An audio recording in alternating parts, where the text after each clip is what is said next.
پدر دستشو نیادی پدر بچه دفعاتون گویده شد تنمکتون گویده شد نجیز ما تو گفتیم ها ما تو گفتیم ای بیاختم چه نه به خدا پاک بشینید بار کنه ماشین بار کنه آقا بار کن ماش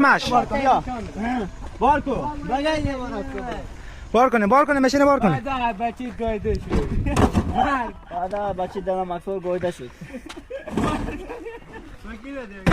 عبدالله بچه ما یه بشنیده پدر بچه دم چاک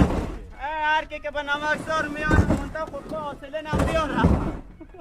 واسه چارم کردم بگی ماشاءالله وایسته نشکن آقا زار بزن اوننگی جانا کسی کو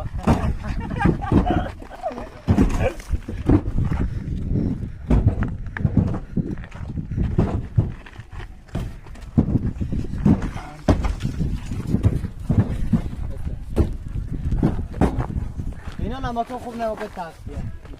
نمکای فکسیه ماما خود حرف نداره نمک خود حرف داره بلا که تخت نمک سکشنده اینا نمک میبرار اینا لوشه کشتی ما این کمک به هموطنا خو میکنیم که بخیر از همینجا نمک میبریم با هموطنا یک هدیه خاصیه بچه ها کش که کسی نمک میاردیم اینجا نمک پیدا نمیشه آقا بیار که بشالی این نمکتاری ببینیم نیم شاید هم آدم نکنم هر که اینجا آمد گویده شد لگه ما گایده جوی یا من بگو که برگرد کن بچه ایجارت اگه خیلی با اون استفاری راننده